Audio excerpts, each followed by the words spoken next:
Spanning south from Bakersfield and up through parts of Tulare, Kings, and western Fresno County, voters in California's 22nd Congressional District have a choice to make by June 2nd.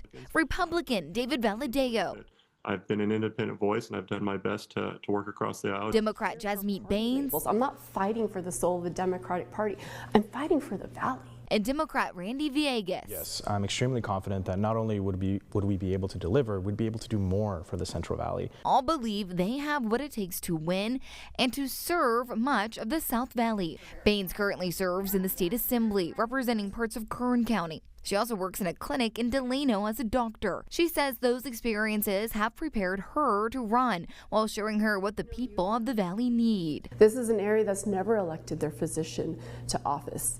What I'm hearing on the ground as I'm talking to voters is, when will we finally have a leader in healthcare that's not going to talk about it politically, but actually do something to advance healthcare? Bains says if elected, she won't vote on just party lines, something she's already done in the assembly, most notably when she was the lone Democrat voting with Republicans on a bill that would put a cap on the profits oil companies could make, temporarily stripping her of committee assignments. For my community, there's no punishment that you can give me that makes it worth it to turn my back on my community.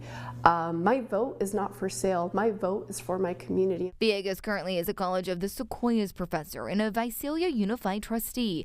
He's made a big impression on progressive politics, getting the endorsement of Vermont Senator Bernie Sanders and New York Representative Alexandria Ocasio-Cortez.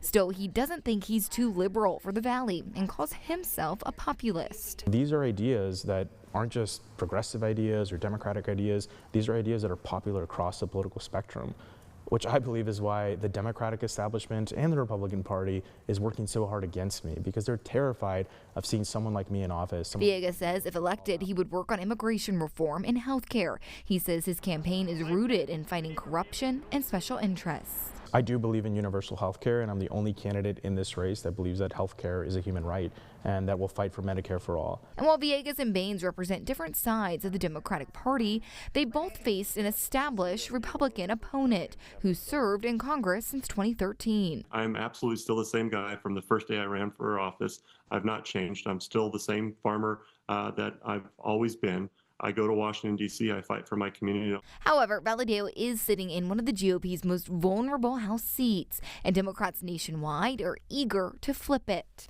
Following the passage of Prop 50, data from the Secretary of State's office shows Democrats represent 41% of voters in the district, compared to Republican voters 26%.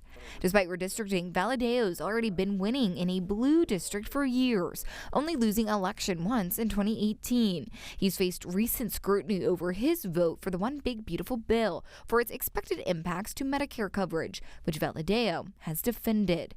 He says his success on Election Day comes from delivering for the Valley and bringing money home for infrastructure projects. Passing just good policy in general, keeping taxes low, making sure that government stays out of people's personal lives, all those types of things that we talked about during the past few cycles. Obviously, we've delivered on a lot of those promises. And Election Day is June 2nd, and the top two vote getters will move on to the general election this November. To read an extended version of this story, you can go to our website, yourcentralvalley.com.